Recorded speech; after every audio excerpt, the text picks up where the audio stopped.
Could you please state your name for the record, sir? Abdul Robinson, Sr. Please stay close to the microphone and your voice up. Do you have any nicknames? Yes, Blue. And how old are you today? 54. Do you have any children? Yes. How many? I have 11 children. What's the age of your oldest child? 34. And your youngest? 6. Prior to getting arrested, did you have a good relationship with all of your children? Yes. And are you currently incarcerated on a number of felony charges? Yes. On 2 separate cases? Yes. When were you arrested and taken into custody? September the 10th, 2020. And have you remained incarcerated since your arrest? Yes. Have you been charged by the state with accessory after the fact to first-degree murder and solicitation to commit first-degree murder related to the murder of Damon Rothermel? Yes. And when did that murder take place? I think on January 31st, 2019. And there was the potential for you to be charged as a principal in that murder, is that correct? Yes. But you weren't. No. And do you have co-defendants who have been charged with the murder of Damon Rothermel? Yes. And who are they?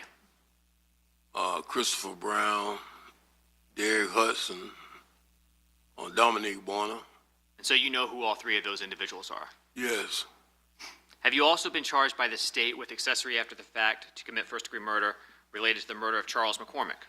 Yes. And did that murder take place on January 15th of 2020? Yes. Are Hakeem Robinson, Abdul Robinson Jr., Leroy Whitaker, and Dominique Barner also charged with the murder of Charles McCormack? Yes. How are you related to Abdul Robinson Jr. and Hakeem Robinson? Their father. They have the same mother? No. Who's Abdul Robinson Jr.'s mother? Angela Lundy. And what about Hakeem Robinson? Ebony Walters.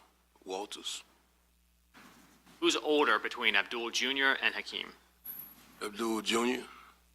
How much older? About 4 years.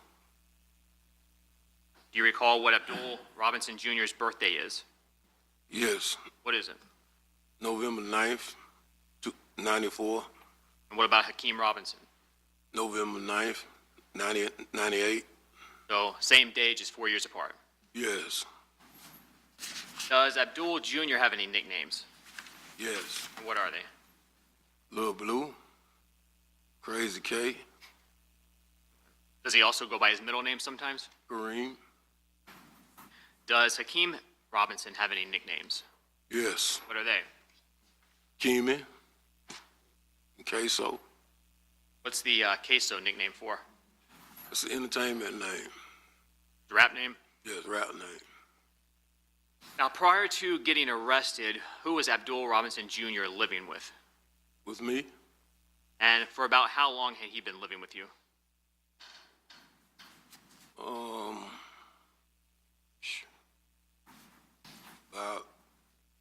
About 10 years. And what about Hakeem Robinson? Where was he living? He was living with me. In January of 2020, were you, Abdul Robinson Jr., and Hakeem Robinson all living on Brown Jersey Court? Yes.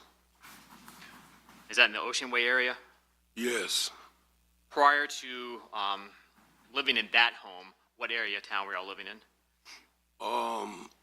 West Side, Norman area. Normandy?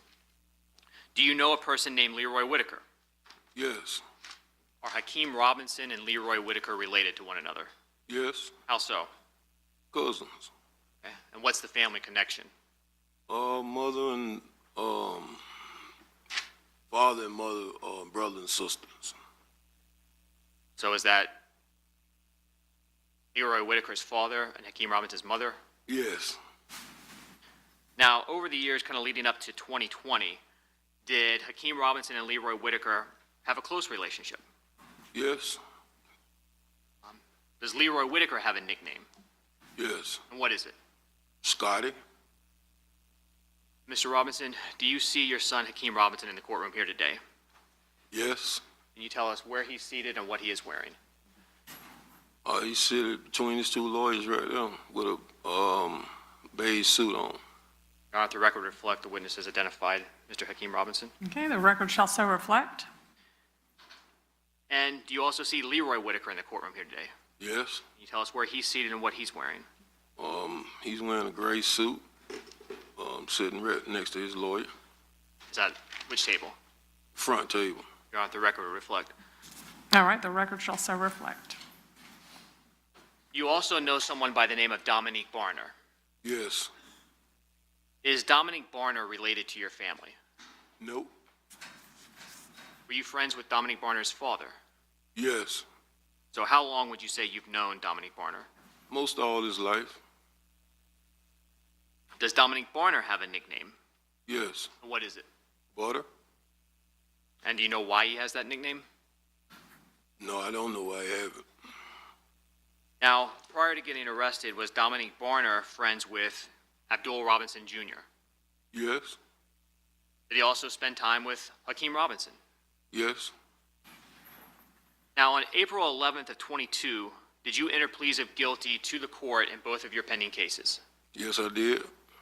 And was that plea partially negotiated with the state? Yes. Now, as part of your plea, you agreed to cooperate against the co-defendants in both cases? Yes. Have you been sentenced yet on either of your charges? No, I haven't. Who ultimately will decide what sentence you get? From my understanding, the judge. And what judge did you enter a plea of guilty to? Miss Salvador. Now, in the Damon Rothermel murder case, where you pled to accessory after the fact, is that right? Yes. And based on that plea, when you were sentenced by the judge, did the state agree that we will drop the solicitation to commit murder charge? Yes. Is both the accessory after the fact and the solicitation a first-degree felony? Yes. So they're both punishable by 30 years. Yes. And in the Charles McCormack murder case, you also pled to accessory after the fact, a first-degree felony. Yes. All right, and typically first-degree felony punishable by up to 30 years, is that correct? Yes. Now, as part of your pleas, did the state agree to cap the maximum sentence you could receive to be 20 years? Yes. Now, if you are to receive a 20-year sentence from the court, how old would you be approximately at the end of that sentence? Say that again. If you were to be sentenced to 20 years by the court, at the end of that sentence, approximately how old would you be? I'll be close to 70. And as part of your plea, did you have sentencing guidelines in your case Yes. that represent the lowest sentence the court should sentence you to, absent a legal reason to go below? Yes. And what were your guidelines in your case? Do you recall? 76 months to 20 years. Now, even though cooperation provides a legal basis that allows the court to go below, does the court have to? No. Does the court have to follow any recommendation the state makes? No. And sitting here, do you have any idea what sentence you're going to get? Nope. Are you hoping for the best sentence you can get? Yes. Did the state of Florida at any time promise you that we would recommend any specific sentence? No.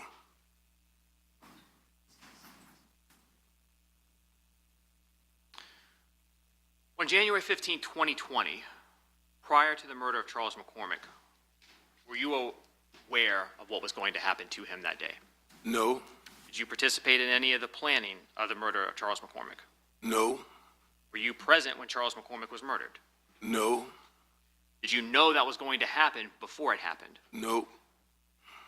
When did you find out Charles McCormack was going to be murdered? Or, excuse me, when did you find out Charles McCormack had been murdered? After I picked up Scott and Butter. So that would be Leroy Whitaker and Dominique Barner? Yes. You indicated you picked them up. How did you know that they needed a ride on January 15, 2020? My son called me and asked me to go give Scotty a ride. Which son? Kareem. Abdul Jr.? Yes. Do you recall what Abdul Jr.'s phone number was that he communicated with you on that day? think it's 904-624 3694-84. 3684? Yeah. Do you recall what your phone number was back on January 15, 2020? 904 866 2370. Now, sitting here today, you realize that you are testifying against not only co-defendants, but family members. Yes. Why are you doing that? I have a number of reasons. And what are they? I got some health issues. I got 2 6-year-olds and an 8-year-old daughter. And, you know, when my 8-year-old daughter asked me when I'm going to come take her to the daddy-daughter dance. Objection, hearsay relevance. Overruled. You can answer. When she asked me over each year when I'm going to come take her there, and I keep letting her down. Then my 6-year-old son, when he asked me if I'm going to come to his football games, come take him fishing. My other 6-year-old, he asked me, when I'm going to come see him, when he begging me, please come see me, Daddy. He want to teach me how to play the game, but he don't know where I'm at. You know, things like that. My health issues. What health issues do you have? I have diabetic. I'm diabetic. I'm on high blood pressure. I suffer from congestive heart failure. I just found out June 25th that my kidneys is failing rapidly. Has becoming a witness in this case negatively impacted your relationship with your entire family? Well, I really don't have no more relationship with my family, besides one person. So a part of your family completely cut you out? Yeah. When people know that you're cooperating, does that make it easier or harder for you when you're incarcerated? Well, it make it harder for me. What about when you get out? Extremely harder. Is cooperating in this case something that is easy for you to do? No, this is the most hardest decision I've ever had to make in my life. The day that Charles McCormack was murdered on January 15, 2020, does that specific day hold any significance for you and your family? Yes. And why is that date significant in your mind? It's the date that my son got killed. Who was your son that got killed? Willie Addison. Is he your biological child? No. Do you still consider him to be your son? Yes, I consider him to be my son. Did Willie Addison have a nickname? Yes. What was that? Lil Willie, Boss Goon, Who was Willie Addison's mother?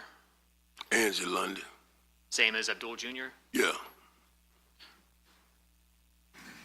What was the age difference between Willie and Abdul Jr.? I think about 2 years. Before Willie Addison was killed on January 15, 2019, where was he living? He was living with me. And what area of town was that? Normandy, off Normandy. Who else was living there at the time? Hakeem, my daughter,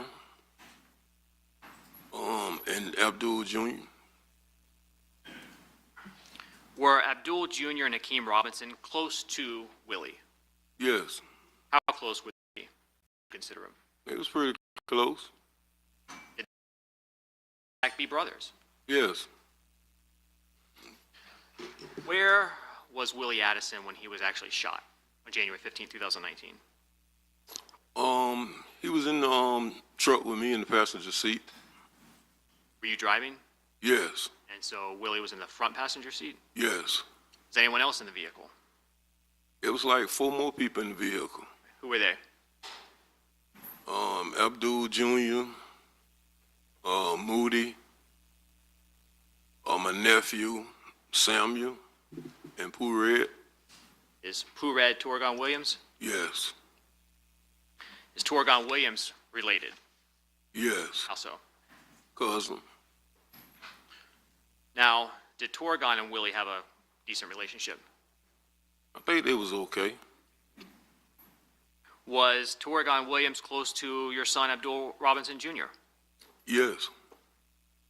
How was Torgon's relationship with Hakeem Robinson? Well, they had a pretty good relationship. Now, when Willie Addison was shot, was anyone else inside the vehicle hurt as well, Everybody. including you? Yes. After everyone was shot, what did you do? Well, I drove to the hospital, and as I was driving, I could,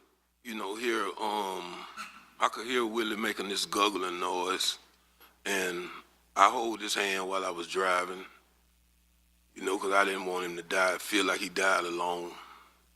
And I drove to Memorial Hospital, and when we got to the hospital, I got everybody out the car while I was shot and helped everybody get, inside the hospital, because it was like people at the hospital really didn't want to help us. Where were you shot? In the back, Where in the vehicle was Abdul Jr. seated? in the middle row, Was he shot? yes, Where was Abdul Jr. shot? in the head, Did he almost die? yes. I think he did die, but he, came back. What about your nephew? You said Sammy. Was he hurt? Yeah. How was he hurt? Well, he got shot about 7 times. He's paralyzed right now. And Torgon was shot Yes, multiple times? yes. How long did Abdul Jr., since he was shot in the head, how long did he remain in the hospital? He stayed in the hospital about 3 or 4 months. After Abdul Jr. got out of the hospital, was he still physically affected by his injuries? Yes, he had to learn how to, he had to basically learn how to do everything all over again. Walk again? Walk again, talk again, everything. We had to go to Brooks therapy. Did you help Abdul Jr. as he recovered? Yes, I did. Was Abdul Jr. Affected mentally by the shooting? Yes. How so? I think it made him more, more angry. Like, I don't know if bipolar like was be the right word to use, but it made him it changed his moves for him. Now, Hakeem Robinson was not in the vehicle when the shooting happened, correct? No. How was he affected mentally by Abdul Jr. and his family members being hurt? Objection, speculation, personal knowledge. Yeah. Unless he has personal knowledge, I'll sustain that objection. Do you have personal knowledge as to how Hakeem Robinson was feeling after this happened? Yeah. Is that because he was living with you? Yes. How was Hakeem Robinson after this? I mean, he was angry about it. I mean, we was all angry about it. To the best of your knowledge, was Charles McCormack involved in the shooting of Willie Addison or anyone else in that vehicle, personally? No. After Willie Addison was killed, did Charles McCormack put out a song that personally upset you and your family? Yes. And what's a diss song or a diss track? Oh, it's when you talk about somebody, somebody's dead. Is that what Charles McCormack's song did? Yes. And who did it reference that upset you and your family? He talked about Willie. How did you find out about that song? Social media. Did you personally find it or did someone point it out to you? No, my son showed it to me. Which one? Both of them. And that would be Kareem and Hakeem. Abdul Jr. and Hakeem Robinson? Yes. Did Abdul Jr. or Hakeem Robinson, either one, talk about the song?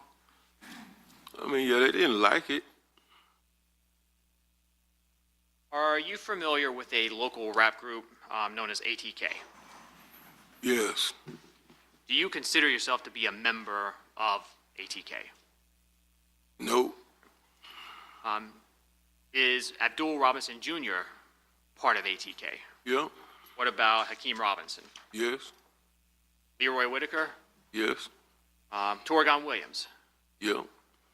And is Dominic Barner affiliated with members of ATK? Yeah. Was Charles McCormack part of ATK? No. Who was Charles McCormack affiliated with? 6 block. All right. Another local rap group here. Yes.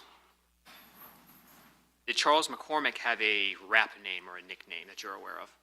Yeah. All right, and what was that? A little buck. How would you describe the relationship between the group 6 Block and the group ATK? They didn't like each other. Did they get along? No. Do they consider one another to be ops? Yes.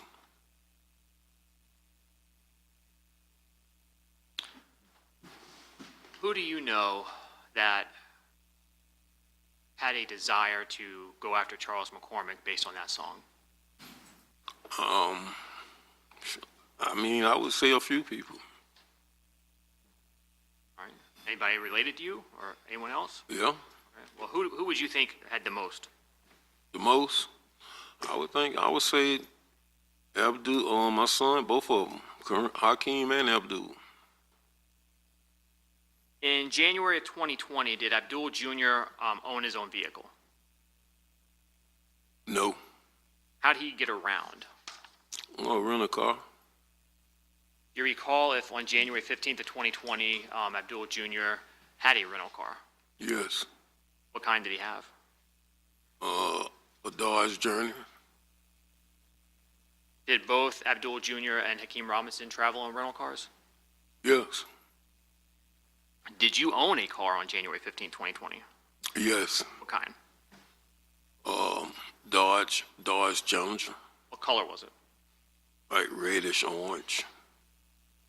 And the phone that you had on January 15th, 2020, what type of phone was it? iPhone. And I think you said earlier, but 904-866-2370, was that your number? Yes. Who was your cell carrier? T-Mobile. Was that account under your name, Abdul Robinson Sr.? No. What name was it under? Darryl Watts. Who was Darryl Watts? A friend of mine. Is he deceased? Yes.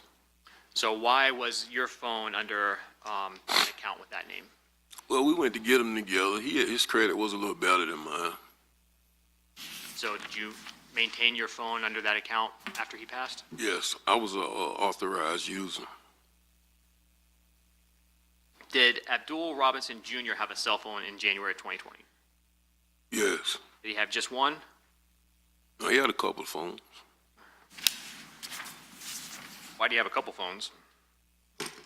You got, your work phone, your phone for your ladies, or something like that, different phones. What was Abdul Jr.'s primary number back in January 2020? Was that the 624-3684 you mentioned? Yes. Is that the number you typically would communicate with him on? Yes. Did he have a second phone number that you helped get it? Yes. Do you recall what that number was? I think the area code was 478-491-2831.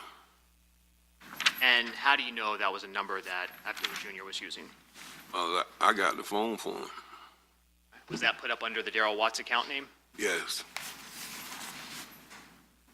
Do you recall when that was done approximately? I know it was, I think it was like November. In November,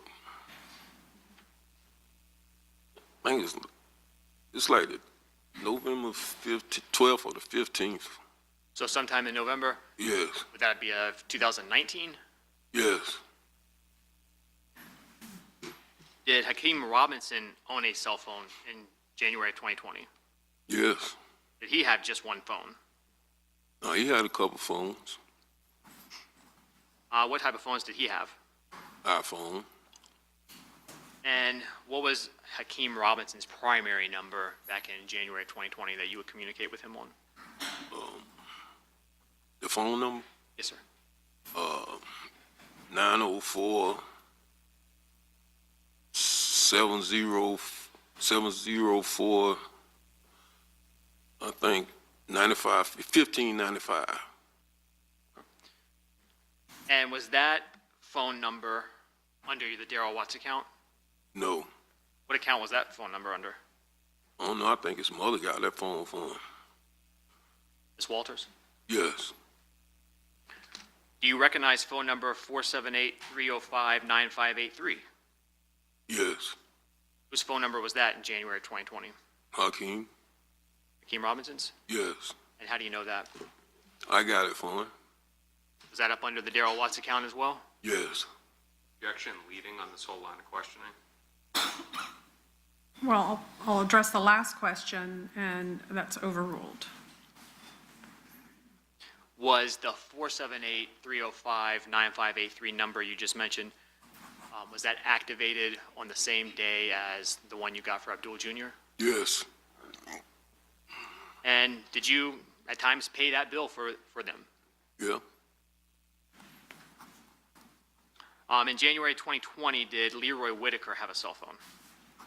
Yes. Did you ever communicate with him on his cell phone? Yes.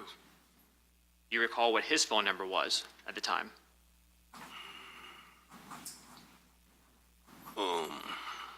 904 803. I think 3671.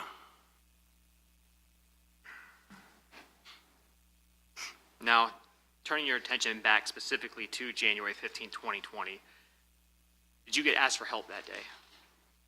Yes. And how did you get asked for help? Well, I was asked to give somebody a ride, give Scotty a ride. And who asked you specifically? Abdul Jr. And how did he get in touch with you to ask you that? He called me. Did he call you one time or more than once, if you recall? I think he called me more than once. When you spoke to Abdul Jr., did he tell you why Leroy Whitaker needed a ride? No. Do you know what area of town or Leroy Whitaker was in that you needed to go pick him up? Say that again. How did you know where to go pick Leroy Whitaker up? Abdul Jr., he sent me a pin drop, a location. What area of town did that take you to? Arlington. Was it a business area, a residential neighborhood? Residential area.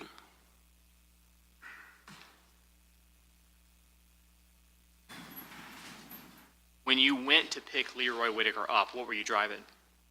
Dodge Challenger.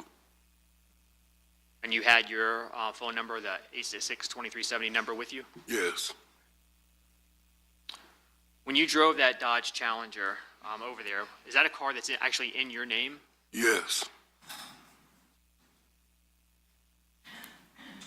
Prior to picking Leroy Whitaker up that day, did you ever speak to him on the phone? Yes. Did you get any information from him as well? Yes. I called him, and I think the location thing took me past the location, and I called him, asked him where he was at, and he told me what house he was in. What it was, a car in the yard, a certain car. I can't remember what the car was though. Do you recall what the name of the road was where you actually went? On Townsend. When you were driving on Townsend, did you see any police in the area? Yes, I seen one police. Where was that? Say that again. Where was that? Where did you see the police? It was about a block or two from where I picked him up from. Now, when you got to the correct location, what did you do? Well, I pulled in the yard and I called Scotty, asked him, where they was at. Now, you said you pulled into the yard. What was at that location? Hmm? Was that a home? Yes, it was to the house. Did you recognize that home? No, Did you have any idea who was living there? no, I didn't. Did Leroy Whitaker come out immediately? No,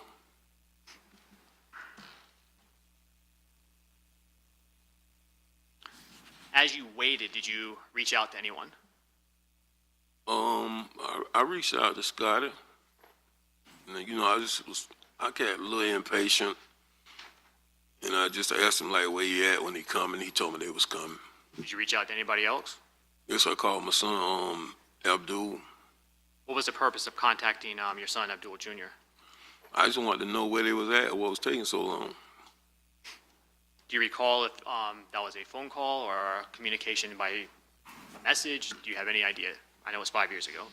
I can't quite remember.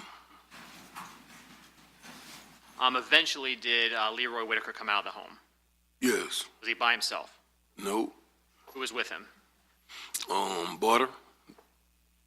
And when Leroy Whitaker and Dominique Barner, Yes. when they both came out, how were they acting? How were they walking? I mean, I would say a little urgent. Do you recall what either one of them was wearing? Yes, they had on some pajamas. Do you remember any details about the pajamas? Some Mountain Dew pajamas. Did that look like clothes that you typically would see Leroy Whitaker or Dominique Barner in? No. Once they came out, did you let them into your car? Say that again? Did you let them both into your vehicle? Yes.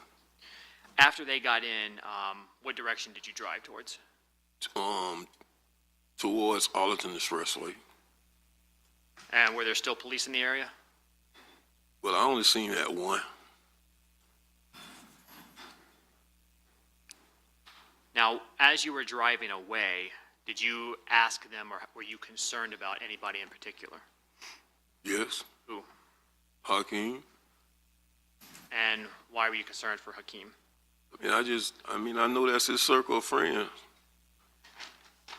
Was it unusual in your mind for him not to be with them at that point? Yeah. Now, as you were driving Leroy Whitaker and Dominique Barner away, did you find out what had happened to Charles McCormack? Yes. And you found out the details about who was involved? Yes. And did you continue to drive both Leroy Whitaker and Dominique Barner away?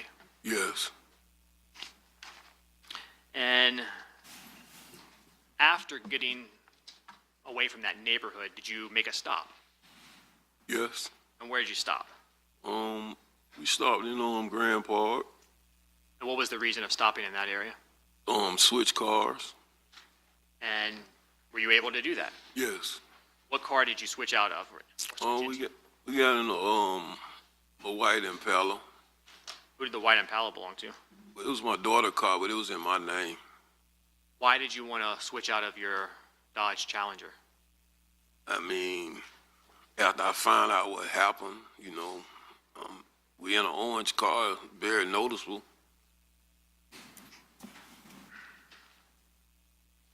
Did you eventually make it back to your home? Yes. And again, that's on Brown Jersey Court. Yes. Do you recall around what time of day it was that you made it back to that location, approximately? I can't say the exact time. It's like I can't say the exact time, maybe like 2:30 something up, Was it in the afternoon? Yes. After you got back to your home, did you do anything else to assist either Leroy Whitaker or Dominique Barner? Yes. What did you do? Well, I took the clothes they had on and left with them. Where'd you go? I went over there off Kings Road behind Burger King, put them in this fire barrel. Did you set them on fire? Yes. And why were you doing that? It was just my way to help. Did you take either Leroy Whitaker or Dominique Barner with you when you did that? No. Do you recall if anyone else was at your home prior to you leaving to set those clothes on fire? No. No, there weren't, or no, you don't recall? I don't recall nobody though. Did you return to Brown Jersey Court that night? I can't remember. Are you familiar with an address, 2203 West 12th Street? Yes. And why are you familiar with that specific address? I mean, that's been my address. That's my grandma's address. Has that house been or stayed in the Robinson family? Yes. Are you also familiar with the name House of Pain? Yes. Who came up with that name? I did. When was that? It's back in the 90s. What did you want to use the House of Pain name for? Entertainment. Is that a name that is still kind of used by the Robinsons, Yeah. your family? Was Hakeem Robinson aware of that name, House of Pain? Yeah. Did Hakeem Robinson have an Instagram account that he was using back in January of 2020? Yes. Do you recall what his Instagram account name was? It was Ksoo 23 times. What about Abdul Jr.? Did he have an Instagram account? Yes. What was that? K Crazy. Do you know someone by the name of Shifan Hogan? Yes. Who is he? That's my baby mother's brother. Are you also aware of a music video called Bang It Out? Yes. And whose music video is that? Hakeem. Do you know where that was filmed? Yes. Where? Downtown by the Chot House. Were you there when it was filmed? Yes. Was it filmed prior to Charles McCormack's murder? Yes. Your Honor, may I publish some items that are already in evidence? Okay.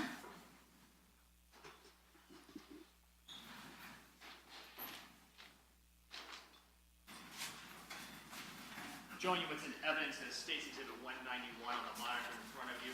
Do you see that? Should be on the monitor right here. Oh, yeah. Did you see that vehicle? Yes. Is that your red Dodge Challenger that you were driving on January 15, 2020? Yes. This is State's 193.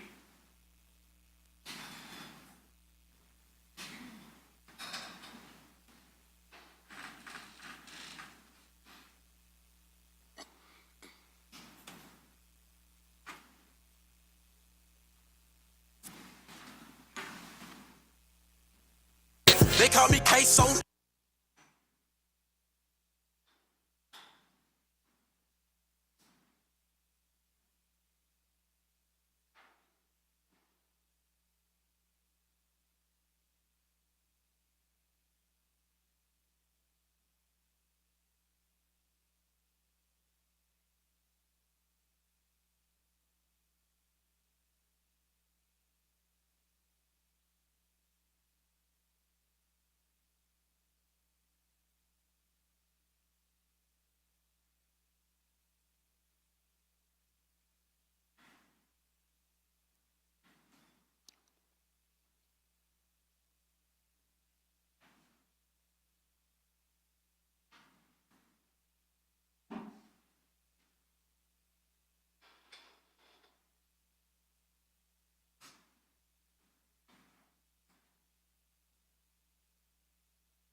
Sir, in that video, the two firearms that Hakeem Robinson was holding, do you recognize those?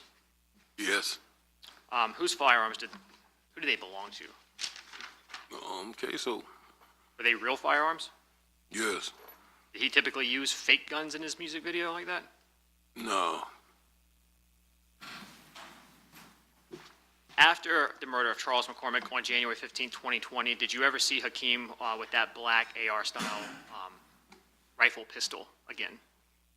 No. Are you aware of a dash cam video that recorded the murder of Charles McCormack in this case? Yes. Have you seen that video? Yes. And the person captured. Objection, sidebar. All right, let me see counsel and court reporter at sidebar.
Please, court. Assuming, is the court reporter ready? Yes, you may continue. Mr. Robin, just a couple of background questions first. Leading up to January 15, 2020, Hakeem Robinson was living with you. Yes. And so you would see him on a daily basis? Yes. And as you have testified to, he's your biological son. Yes. And did you also see him after January 15, 2020? Yes. And when he was living with you in your home, did you become familiar with some of the clothing that he owned? Yes. See the types of clothing that he would wear? Yes. See him as he... Objection, leading. Okay, if you'll rephrase your questions. Did you ever see him walking about the house? Yes. Did you see him in music videos? Yes. Are you familiar with the way he moves?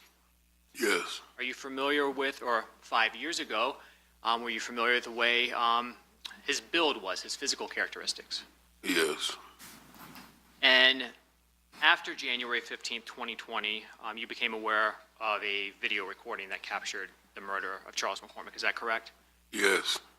And you've had an opportunity during the pendency of your case and the discovery to see that that recording, Yes. correct? Okay. Did you, when you viewed that recording, recognize the person depicted in it? Yes. Who is the person that was captured on the video recording shooting Charles McCormack?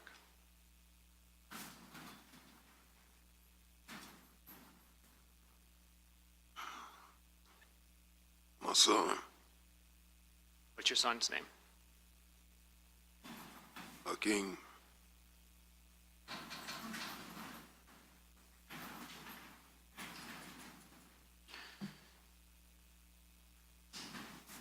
After the murder of Charles McCormack, did you become aware of a post on Hakeem Robinson's Instagram account referencing something that happened?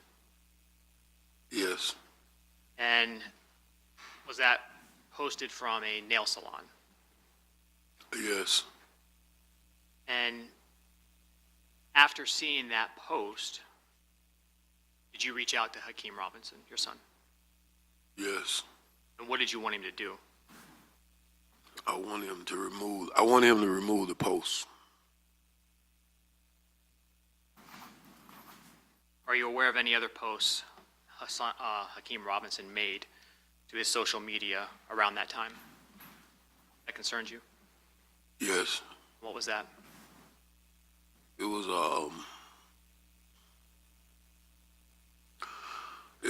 another post of dude Lil Buck. What did you see? It was just the emojis on the bottom of it that said bye bye bye.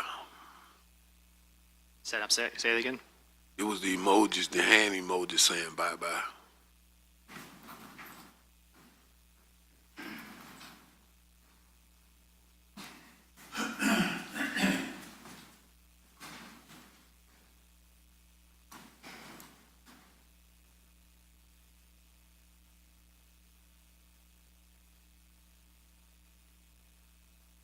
States 227. Is that the nail salon post that you reached out to him about? And by him, I mean Hakeem Robinson. Yes.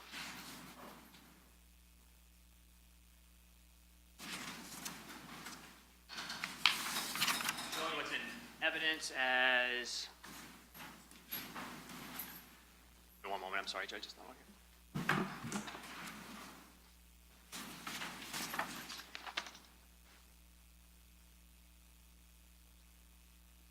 I believe it's States 240, a composite. Do you recognize that poster? Yes. Who is that in the post? Willie. Billy Addison? Yes. And whose Instagram account is that? Hakeem.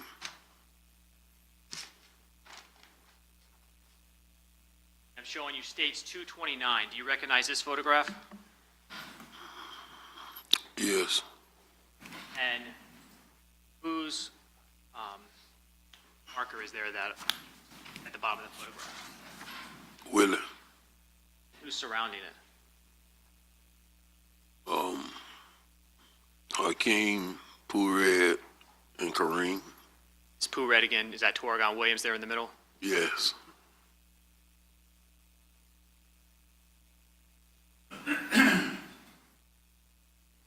States 241. Who is that? Kareem. Abdul Jr.? Yes. And States 240, showing you what's in evidence as a photograph that was sent, appears to be from phone number 904-866-2370. That was your phone number? Yes. To 478-305-9583. Do you recognize the photo that was attached to that message? Yes. Who is that? That's me. And who were you sending that to? The son of Hakeem and Kareem. So you sent it to both Hakeem and Abdul Jr.? Yes. Was that to both 478 area code numbers that they had? Yes. And why were you sending that to them? I really don't know. I really think I was just showing off my outfit, to be honest. Now, though some people may not believe it, even though you sat here and testified here today, do you still love your family? Objection and relevance. Overruled. Yes. Is this easy for you to do?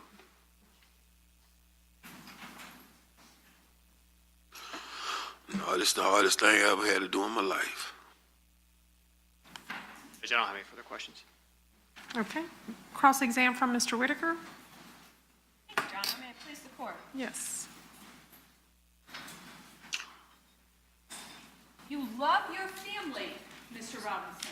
That's what we just heard, right? Yes. I guess you love yourself. Right? Yes or no, sir? Of course. Self-love first, right?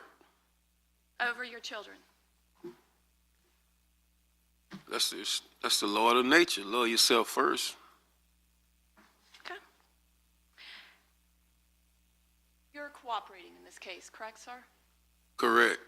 This is not your first cooperation, is it? No, You've somewhat made a career out of it, have you not? I wouldn't say career. Well, you first testified against an officer, Officer Eric Sinclair,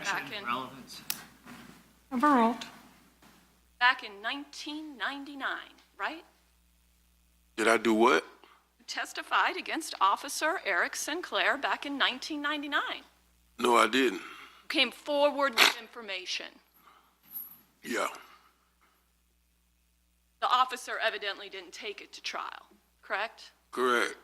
But your cooperation, your testifying to the federal government caused him to enter a plea, right? I'm not going to agree with that. Okay. Well, what you probably will agree with is that your sentence was dramatically reduced, right? Yeah. I mean, isn't it true that before you talked to the federal government, what you were facing back in 1999, you could have gotten up to life imprisonment, correct? Yes. And it was reduced to 10 years, right? Nope. Substantial reduction? My time was reduced to 22 years. How much did you serve? About 10 years and 3 months, 4 months. So from life to an ultimate actual serving sentence of about 10 years. Guess what? It was a law change, and that's how my time got reduced again.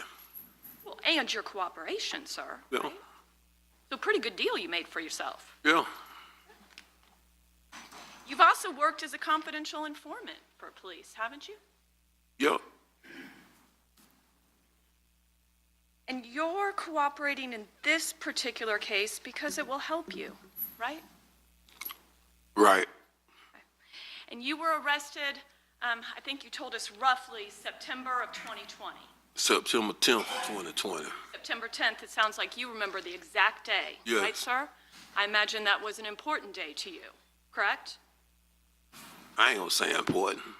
Well, it did cause you to be incarcerated, sir, right? Right. Where you've remained, correct? Right. And that was for your involvement in the McCormack homicide, right? Yes. When did they hit you with the Rothermel homicide? 2021.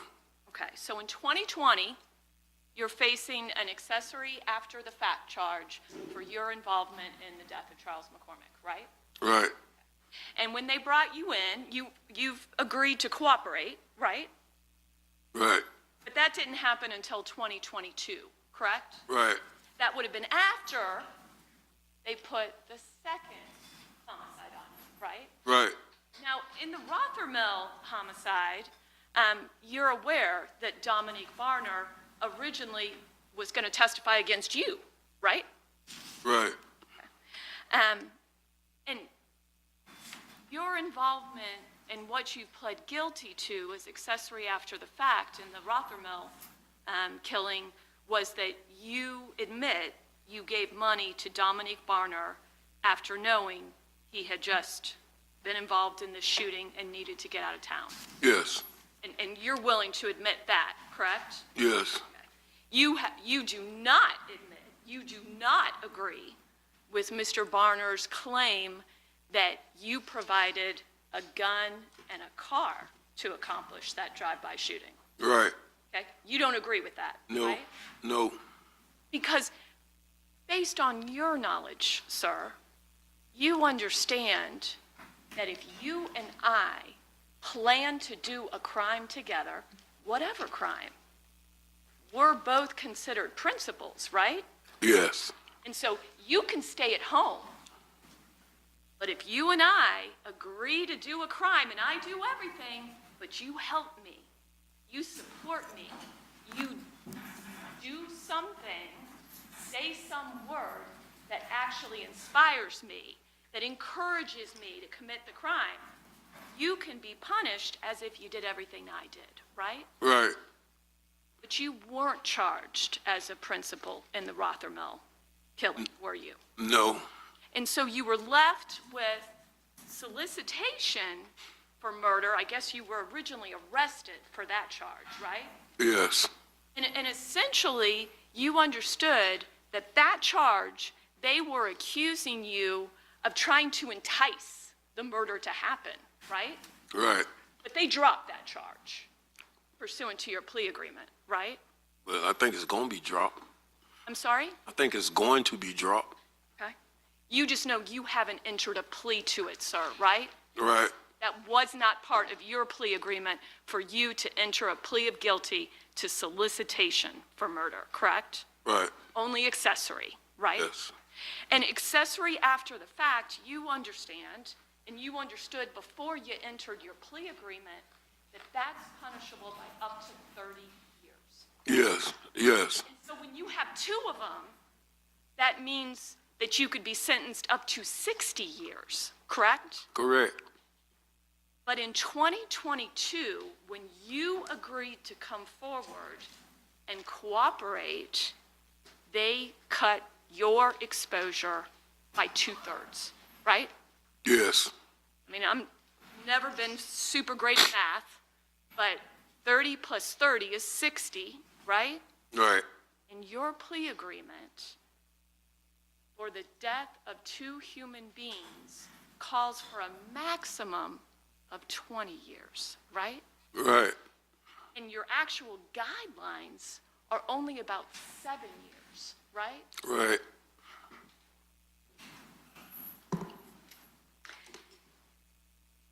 And I think you told us that that was based on your age, your health issues, and you want to be there for your younger kids, right?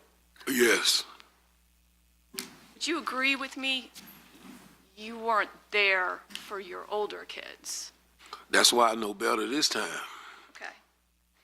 You did grow up with quite a bit of respect on the streets, sir, didn't you? Yep. And you personally never met Charles McCormack, Nope. but you did know who he was, correct? Yes. And you knew in spring of 2019 that he had put out this rap song, correct? Yes. And you, as you've told us, you were physically in the car when Willie Addison was killed, correct? Yes. And your son, Abdul Jr., was in that car, correct, sir? Yes. And Torrigan Williams was in that car, correct, sir? Yes. And all of you got shot, correct? Yes. And you explained there was somebody else there that was actually also shot and paralyzed as a result, right? Yes. And who was that again? My nephew, Okay, and what's his name, sir? Samuel Cooper. Samuel what? Cooper. Cooper. Yeah. Samuel Cooper. Yes. Also shot with Willie Addison, with you all, and is now paralyzed. Yes. And then you also mentioned somebody named Moody. Yes. Do you know Moody's full name? I think it's Antonio McLaurin or something like that. Antonio McLaurin. Yeah, I think that's it. Were you aware that Antonio McLaurin wore a whiter on Mr. Barner? Yes. Do we need to speak sidebar about that? Okay. Let me see court reporter and counsel at sidebar. I heard objection, I just didn't hear anything after that.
Okay, you may proceed. Thank you, Your Honor. And so I'm sorry, you told us another person that was in the car with you all when Willie Addison was killed and you all were shot was a person with the nickname, I'm sorry, give it to us one more time. Moody. Moody. And you believe Moody's full formal name is Antonio McLaurin. Yes. Okay. And my question to you was, were you aware that Antonio McLaurin wore a confidential wire on Dominique Barner Yes. in jail? You were? Yes. Okay. It's fair to say that you were vengeful after that shooting, is it not, sir? Yes. And that is, in fact, is why you were willing to be involved in what would become the attempted murder of someone named P. Money, and that resulted in the Rothermill killing. Yes. Because P. Money, and do you happen to know his formal name? No, I don't know his full name. Okay.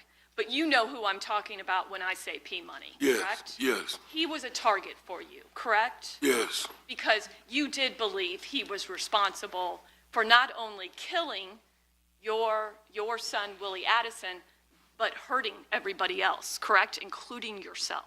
Yes. You were not personally there during the actual shooting of what ended up being the death of Mr. Rothermel and the attempt on P Money, correct? Correct. But you have pled guilty to accessory after the fact for that death. Yes. And you have admitted to providing Varner with money in order to get out of town, correct? Yes.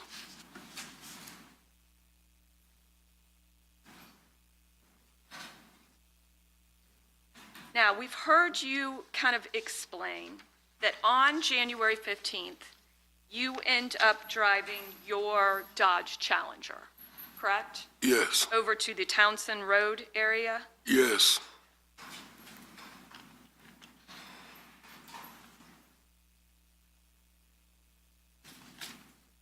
And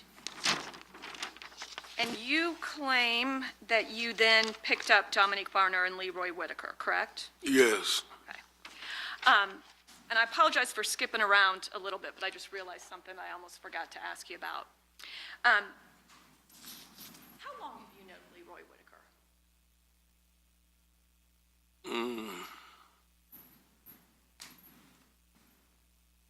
I've known him for probably about a little bit more than 5 years probably now. A little bit more than 5 years, sir? Yeah, probably now. Okay. And you were born in 71 or 70? 70. In 1970, which makes you about 55 now, sir? Yeah, I'll be 55 this year. Okay. Now, back in 2020, I think you've already told us your son, Abdul Jr., was 25? That sound right? It might be. Yeah. Okay. Well, you told us, I mean, we can, if we have to, we can do the math. Yeah, Not do the very good math. at the math, but we can certainly do it. What year was Abdul Jr. born? 94. Okay. So that would appear to make him 26, if my math is correct. Does that sound right? 26 now? If you subtract, what month? 2020? November. Okay, so we'd use 2019, so that'd make him 25 at the time of the death of Mr. McCormack. Oh, okay, yeah. That sound about right, sir? Yeah. Okay.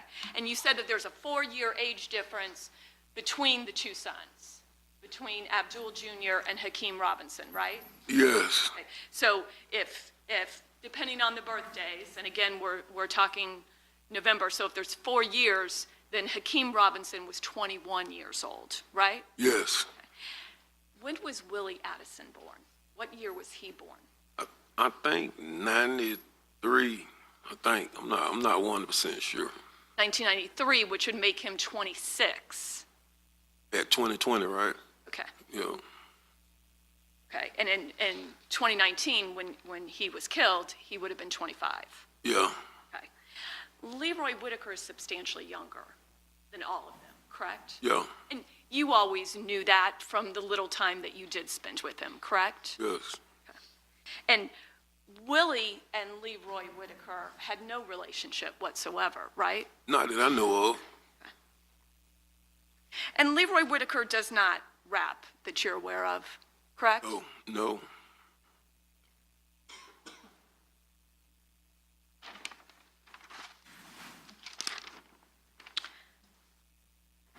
And with all of your testimony, though, you have not heard Leroy Whitaker specifically ever make any kind of statement that he wanted Charles McCormack dead, correct? Correct.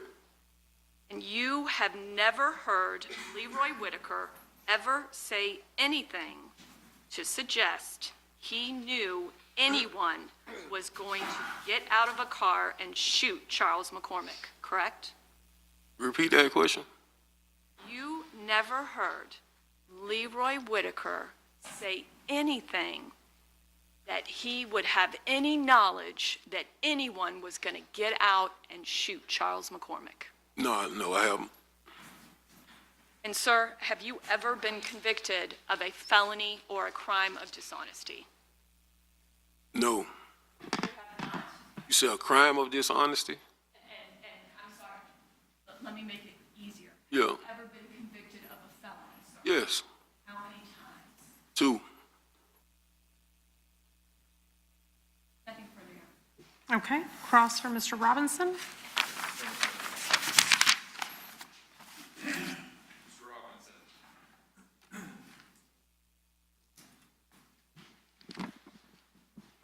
Your community, up until this point, seated right there, right? Say that again? Your community, your family, those people that know you best in this world are in this courtroom right now, right? I don't think so. You don't see family sitting there? Nope. You don't see Hakeem's mother sitting there? Oh, yeah, I see her. Now, of course, she knows you, right? Yeah, she know me. A moment ago, you said that you are a 2-time convicted felon. And let's jump into the first time. In the year of 2000, you were sentenced to 262 months in federal court, correct? Yes. Hakeem was an infant at that time, right? Yes. You go away for roughly 10 years. Right. Now, you said a moment ago that, well, that you disagreed about cooperation. You got what's called, the government filed a 5K, right? Yes.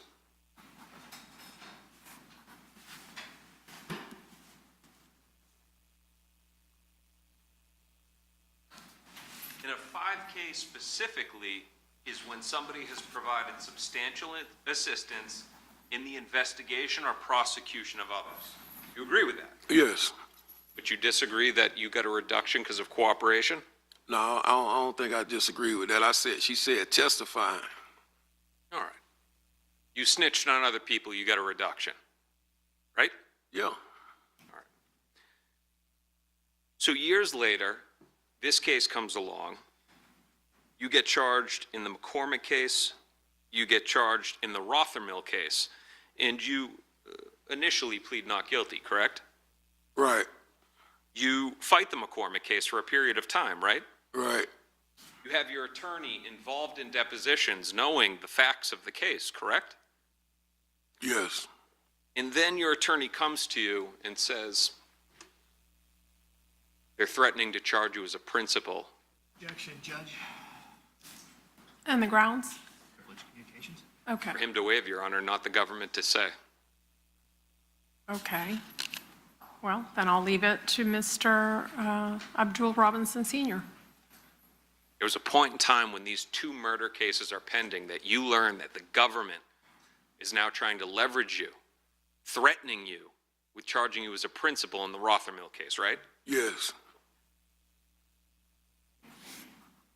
And that would have meant a life minimum mandatory for you, right? Yes.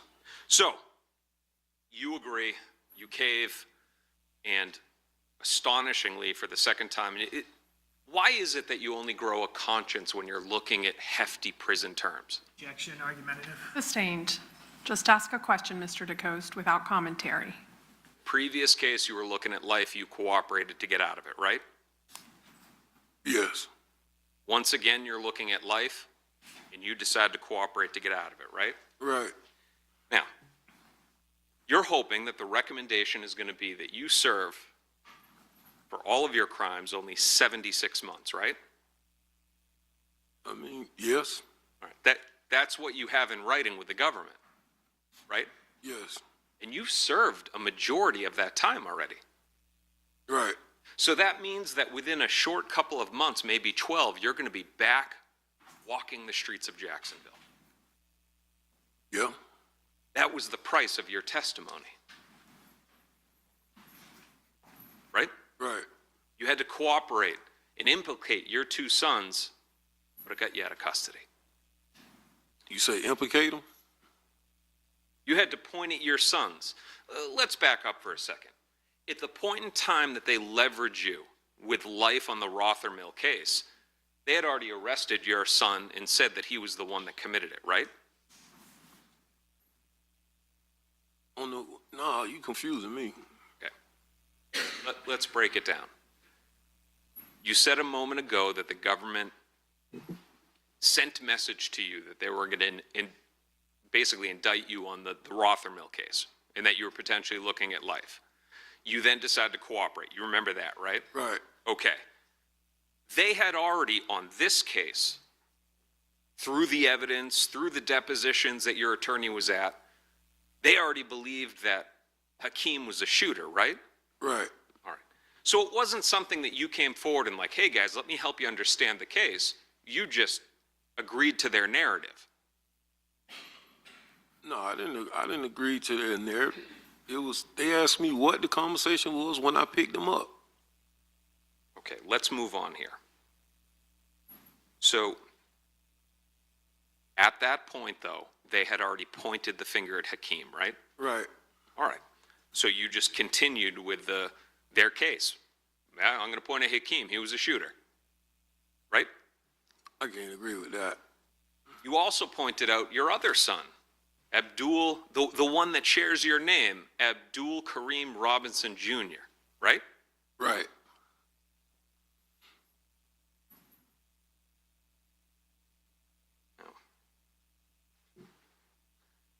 Before you decided to cooperate, you had also reviewed all of the phone records in this case, correct? Yes. So you had knowledge of what the government believed was happening in the case. Yes. Now, let's talk about Dominique Barner. Your words, he's a reliable hitman, right? Yes. For you to know that he's a reliable hitman, you must have used him as a hitman before, right? No. Then how do you know he's a reliable hitman? Can't be the Rothermill case because they didn't kill P Money. So how is it that you know that he is a reliable hitman? I mean, you hear things when you're in the streets. And that's where you live. Not physically on the streets, but you are a street guy, right? I have been one. All right. And the marks of that are on you. You have bullet holes, right? Yes. You have tattoos, right? Yes. Keem has neither. Right. Not a single tattoo on his body, right? Right. Never been shot. That's good. Now, let's get back to Barner, your reliable hitman. In the Rothermill case, it's Blue, that's you, right? Yes. Now, you also go by OG, too, right? Yeah. Okay. So it's Blue, Butter, right? Dominique Barner, Yeah. and Chris Brown, right? Yes. That's the trio. Blue, Butter, Brown. In the Rothermill case, right? Right? Yeah. Now, Chris Brown, his nickname is Crazy Chris. Right.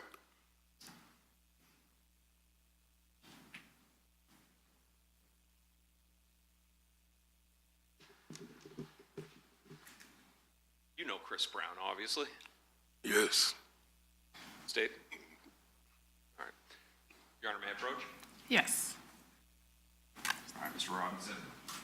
I'm showing you it's been pre-marked. It's defense 1. You know what that is, right? Yes. That's a picture of Chris Brown. Right. And you know that's a picture of Chris Brown because you committed crimes with him. No. You're denying that you committed crimes with him on the Rothermill Objection, case? Judge. Yes, I'm denying. Okay, just a moment. When there's an objection, I have to rule. What's the objection? I withdraw based on the way it was then phrased. Okay. Go ahead, ask the question. Chris Brown is a co-defendant on the Rothermill case, right? Right. And you pled guilty on that case? Yes. All right. Now, this photo fairly and accurately depicts what Chris Brown looked like in January of 2020. Yes. Defense offers which were pre-marked as defense 1. Okay, so any objection from the state? Any objection from Mr. Whitaker? No, Your Honor. Okay, then defense exhibit will be marked into evidence as defendant Robinson's number 1.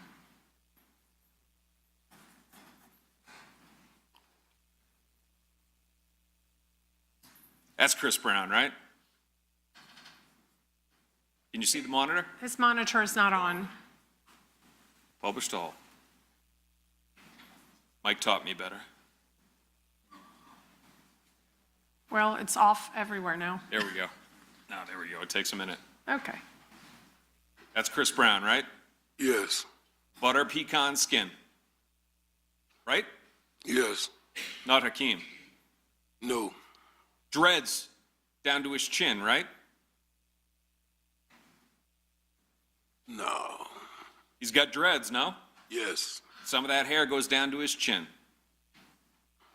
Talking about hair on his chin? Down to his chin. Yeah, he got hair on his chin. All right. Now, Chris Brown's right around 6 feet, maybe a little bit under. He Right? might, yeah, he might be about 6 feet, a little bit on. He's a skinny guy too, right? Yes.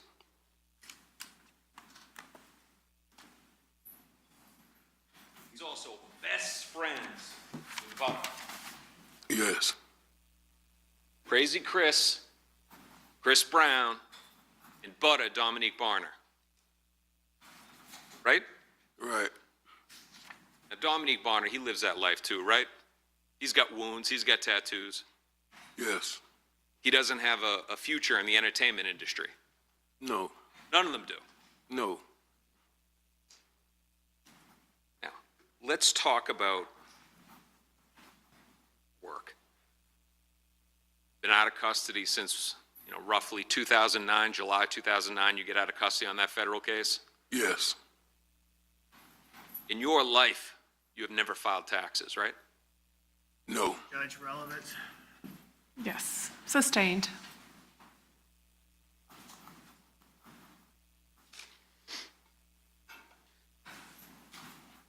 Never received a paycheck from a legitimate job. Yes. Now, the House of Pain, your Instagram handle is HOP CEO, right? Right. That stands for House of Pain CEO. Yes. That's yours from back in the 90s, right? Right. When House of Pain, that's my era, when House of Pain was big. Right? Right. That's not Hakeem's era. No. Now, you had shirts that were put together, right? Yes. You even have like drawings where you tried to draw out the crest for House of Pain. Yes. And you were hoping to build that into something legitimate, right? Yeah. Yes. Legitimate. The emblem, correct me if I'm wrong, is an axe on the right side, right? The what? Do you remember the logo that you drew? No. To refresh your recollection, to take a look at what you drew? Yeah.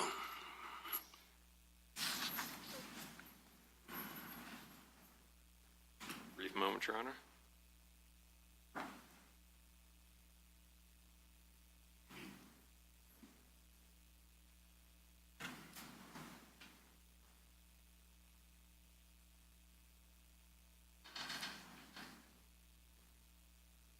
Take a look at that. You know if that refreshes your recollection. Oh, yeah, yeah, yeah. All right, so the House of Pain logo that you created, it's got a house with bullet holes in it, right? Yeah. Below that, stacks of money, right? Right. A microphone. Under relevance. Yeah, how is this relevant? Your Honor, do you want me to go sidebar and explain? No, I'm going to sustain. Okay. A House of Pain email that the government has talked so much about today, that's also yours, right? No. So House of Pain and everything about it is yours except the email address. Yeah, I can't remember making no email address for House of Pain.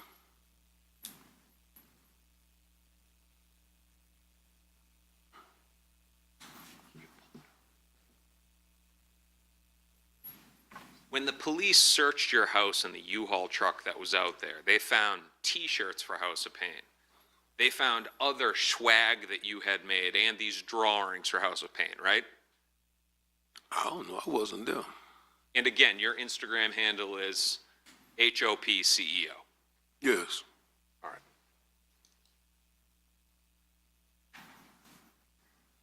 Now, let's talk about Hakeem Robinson. Hakeem is 6'2", 6'3", your words? Yes. Well over 200 pounds? Yeah. 230, 240? About 2:30.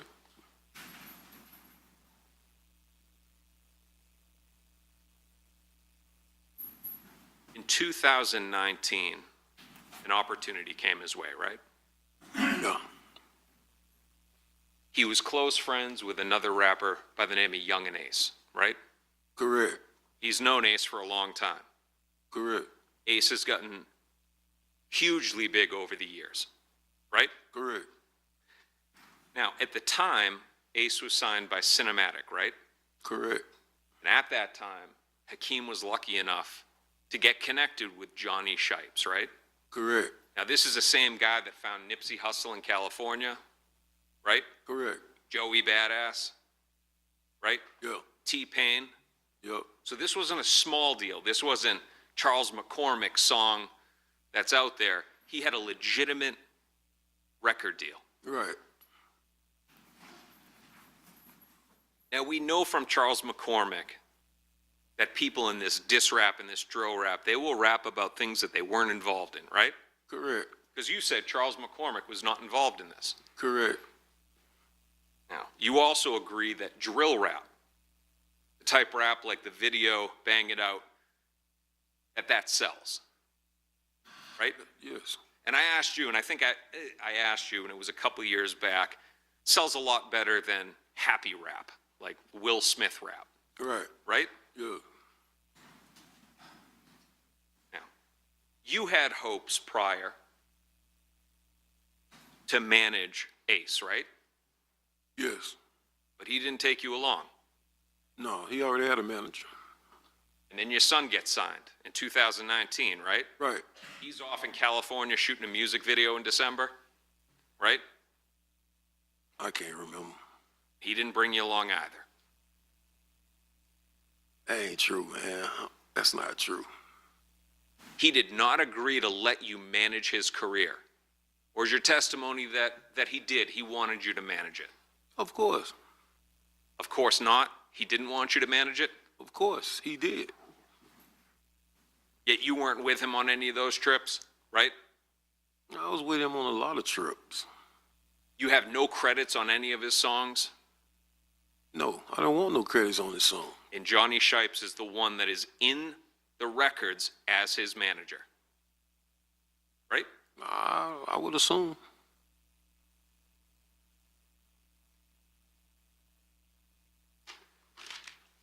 So let's now talk about the day before the murder.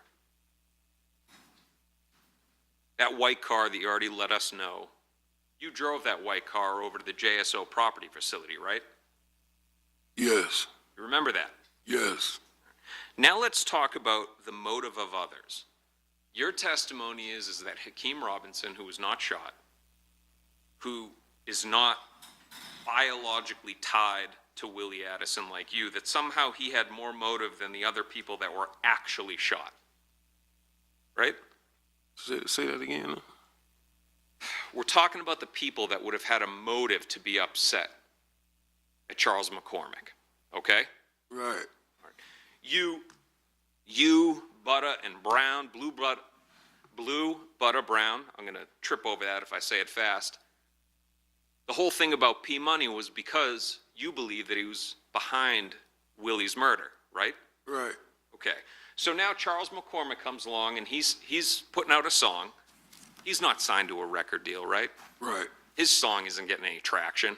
Right. He's nowhere near the level of Ksoo, Hakeem Robinson, right? Correct. But your testimony is that was a motive enough for murder. That's your testimony, right? It's this song? Yes. Yeah. Okay. But there's a whole list of people that would be way above him to have the motive to kill Charles McCormack, right? Right. You? Nah. No? Nah. You'd have no motive to kill a guy who's basically laughing about the night that you were shot. I mean, not me. Shouldn't kill him pro se myself? Look, all I know is this, and I'll put this in a question. You claim that the phone that's used by the shooter, that's registered in your name, right? Oh, excuse me, Darrell Watts, right? Right. And we'll get to that. You allegedly burned the clothes that Butter had on him, right? Correct. You break through the police perimeter to pick up Leroy Whitaker and Barner, right? Come on, man. You exaggerating, man. You know it wasn't no police perimeter, none of that. You exaggerating now. I'm exaggerating that there wasn't drones and helicopters overhead How would I know that? because you were driving to the location. And I would see a drone in the air? So we'll agree. All right, let's say the JSO, we'll let JSO answer the question whether they had a perimeter and they had hundreds of officers trying to find the shooter that was running through neighborhoods. You really think I would have went through there if I seen all those police and all that? Or a drone and a helicopter and all that? You think I would have went up in there with my car registered in my name? You don't want me to answer that question. So why don't you stick to answering my questions and not asking me them? It's a life you live, right? You live this life in the streets, right? Nah. Or wait, are you telling me that you, as the patriarch of the family, that basically these kids come by and say, hey, Blue, go do this? They didn't call Leroy Whitaker daddy to go get it. They called me. They did. What if they would have called I would like to see how they would feel if they would have called somebody else to go pick somebody up. They didn't. They called me. If I would have knew something was going on, I wouldn't have never went. All right. Think I'm gonna go over there in my car with my phone and knowing something going on? I would like to been, if I would like to been involved in a crime, I'd like to know that I'm involved in a crime. Let me know that, okay, it's a crime happening now. Let me know something. I was in the blind. So you're a victim in this case, right? I ain't gonna say I'm a victim, but I would like to know that I'm being involved in something and just ask for a ride. All right, so then after you know about it, you're then cool with going to burn clothes, right? Yeah, after I get to know about it, I was cool with that. Yeah, what's a little bit of a felony, destruction of evidence. Yeah, I did it. I like Scotty. I did. Definitely know you didn't call 911. Right. That conscience only grew later when you were looking at life. Yeah. All right, now let's talk about Darrell Watts. There's a bunch of cell phones that are in the name of Darrell Watts, right? Correct. And the phone that was used, now, it's interesting, the government, they asked you about a bunch of phone numbers, and you remembered it off the top of your head, right? Yeah. But the one that they had to tell you was 478-305-9583. Objection, Judge. What's the grounds? The misstatement. Okay. I will, of course, the jury will recall the testimony that came out from the witness stand, if you'll just ask the question of the witness. You were asked about a bunch of phone numbers, and you were able to recite them, except for one that they told you, and you just agreed, yes. You remember that, right? Yeah, I remember that. And that's 478-305-9583, right? Right. Now, that phone's under your dead friend's name, Darrell Watts, right? Right. You paid for that phone, right? Correct. And in December, you paid something like $1,000 that you owed on that phone and others. Right. So whoever it is that had that phone, the shooter, you supplied it to him. Oh, I didn't know the shooter had the phone. I didn't know. I mean, So, Darrell Watts was your best friend, right? yeah. He was murdered.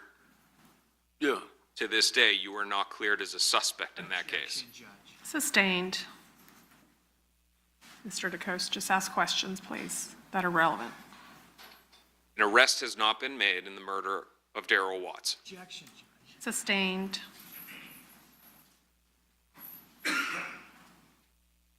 Now, you've also learned that Torgon Williams was involved in the murder of Charles McCormack, right? He was involved. Yeah. Oh, no.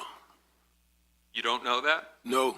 You were a co-defendant for a while, your attorney's going to depositions, you don't know the other people that were implicated? No. Chris Brown? In Charles' case? Yes. No, I never seen that. No, I don't know that. Janera Smith? No. But none of them have been charged. Right.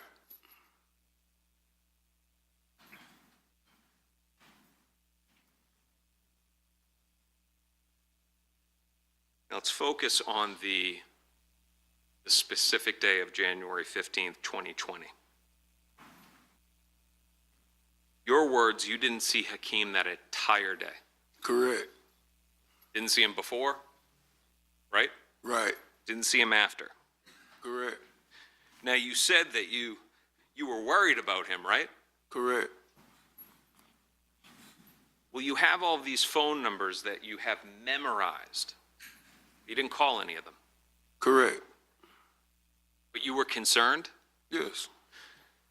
Common sense dictates that if you're concerned about your son and that what you're saying is actually true, that you would have picked up the phone and called him, but you didn't do that.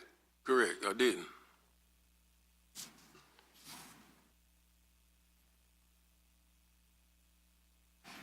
Chifton Hogan. First time we've ever heard it's somebody you're related to. I'm not related to him. Okay, but it's somebody that's a couple degrees of separation that's tied to the family, right? He's my baby, mother, brother. And you know from this case that he was never charged, right? Correct. Yet his DNA is inside of the car. Right? Oh, I guess. I'm not asking you to guess. I'm saying, do you know about the evidence in the case to which you pled to? Some of it. All right. Are you aware that Chifton Hogan's DNA is found inside of the car? Yeah. So you are sure now? Yeah.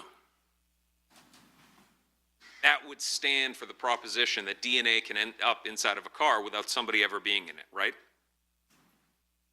I'm not sure. All right. So, your other son, Abdul Jr., he's not here anymore, right? Correct. Your hope, something that has been discussed, you're hoping that in exchange for your testimony here today, that his case would be dropped, right? No. You're not hoping for that? I mean, if it do, it's good. I mean, but I can't say that. So you're saying that that's not true, or you're saying it's not, or you're saying you do want your other son to be convicted? No, I'm not saying I want him to be convicted. I'm not saying that I want him to be convicted. If they drop his case because of what I'm doing, great. As long as you're protected, that's the most important thing for you, though. When you say protected, what you mean? The same thing that Ms. Schlax asked you. You said, well, you know, if they drop his, well, that would be great. But your number one priority out of all of this is you. I think I'm number 2. Sir, you come in here as a 2-time convicted felon. Because of these other cases, you'll be convicted at least 2 more times, right? Right. Correct. A lifetime of crime, right? Objection, Judge. Sustained. You'll be a 4-time convicted felon. You've already spent 10 years in prison and approximately 5 in custody on this, Correct. for a total of about 15 years in custody. Correct. Let's not forget about the 10 years that I was out free and no trouble. But then you got into trouble again. Right. I was out free from 2009 to 2020, no trouble. I understand, but coming in here today and going back to the question, your number one objective is protecting yourself. Of course. One brief moment, Your Honor. Okay.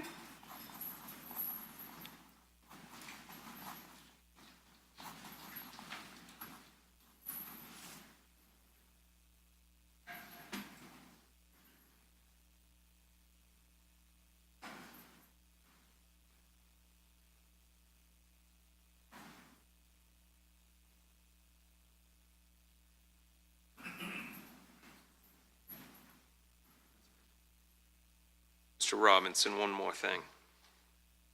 The deal with Cinematic, that occurred right in the months before this murder, right? Yes. Basically, right around December, they fly him out to California. He's shooting music videos, but it's right around that time that he inked that deal.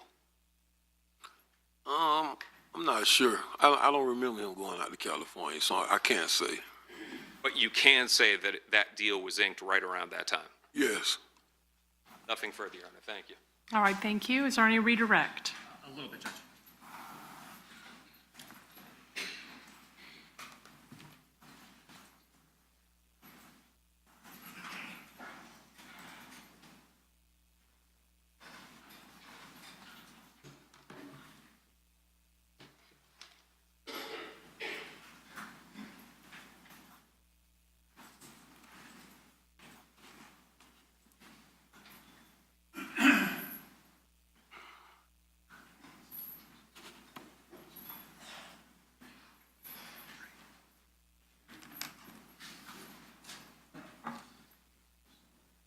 Please support. Yes. Mr. Robinson, Yeah. that 478-305-9583 number that you were asked about, that was under Darrell Watt's name. Yes. Did you give that number to Chris Brown? No. You didn't let him use it? No. Sure? Positive. Now, on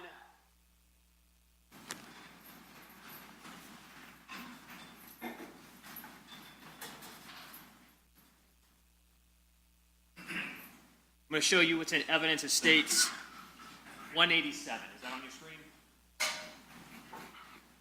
Yeah.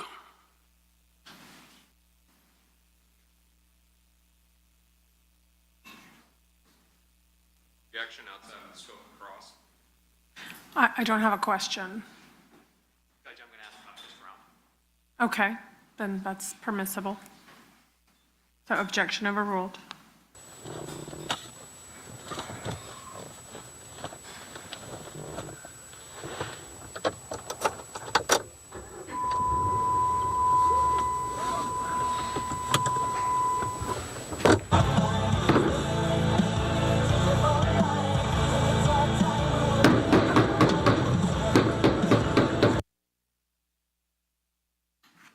Is that Chris Brown? That was shooting? No. What?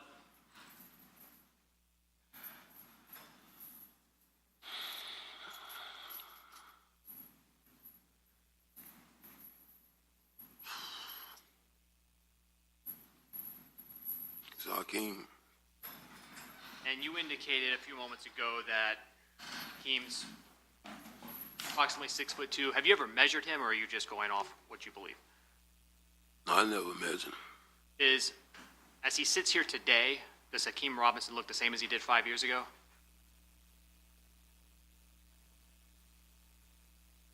No. Overruled. What's that? Does he look different today, Hakeem Robinson, than he did 5 years ago? Has his build changed in any way? Yeah, a little bit. I mean, he look a little grown, like, you know. So he was smaller 5 years ago? Objection, leaving, move to strike. Okay, sustained. Just rephrase your question. Sure. You said bigger today? Yes. Objection, leaving, move to strike. Okay. There's no evidence to strike, so I'm not striking, because the attorney's questions are not evidence. Anybody's attorney's questions are not evidence, but rephrase your question without leading.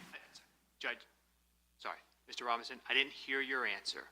When I asked you, how does he look different today, what was your response? He look like he grown, gained a little weight. Now, you were asked a lot of questions about the deal that Hakeem Robinson signed with Cinematic. You remember that? Yes. And some questions about him going to California to film a music video. Yes. But the Being It Out video was filmed right here in Jacksonville, right? Yes. You were there for that? Yes. Now, are you familiar with Robinson Management LLC? Who? Robinson Management LLC. Does that sound familiar to you? No. Were you involved with Hakeem Robinson's cinematic endeavors to be signed? Yes. And were you trying to assist him with that and manage him with that? Yes. Did you? Yes. Were you in fact in communication with people from Cinematic? Yes. And were you continuing to aid and assist Hakeem with that? Yes. May I approach the witness, Judge? Yes? Objection, Your Honor.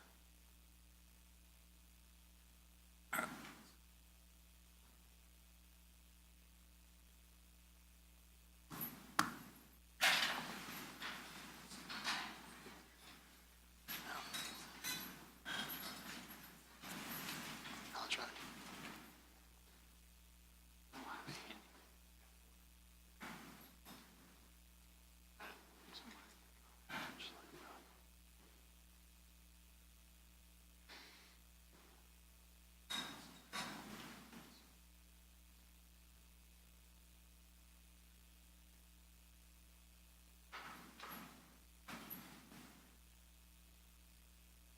approach, Judge? Yes.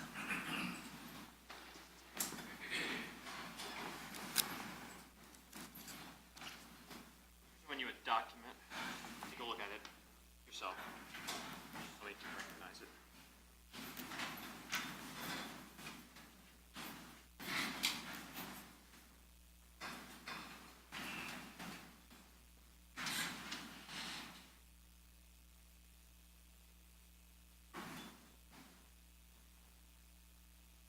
Yes.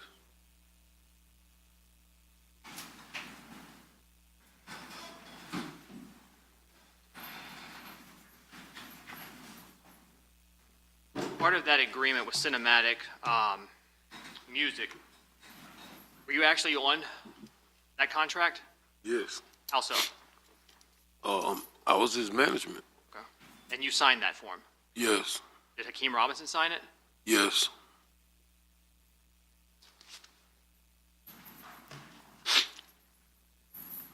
One moment, Judge. All right.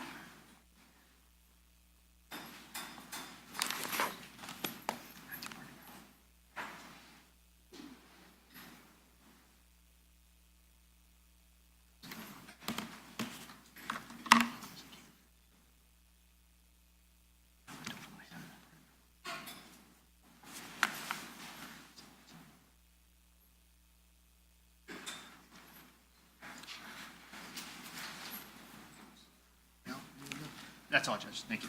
All right, may this witness be excused. Request for recross, Your Honor. Okay, but it's very limited to redirect. Mr. Robinson, you were shown that video, right? Yes. The government asked you who that was, right? Yes. If you said anybody other than Hakeem, you'd still be looking at life, right? Yes. Nothing further. All right, may this witness be excused. Yes, Judge. All right, thank you.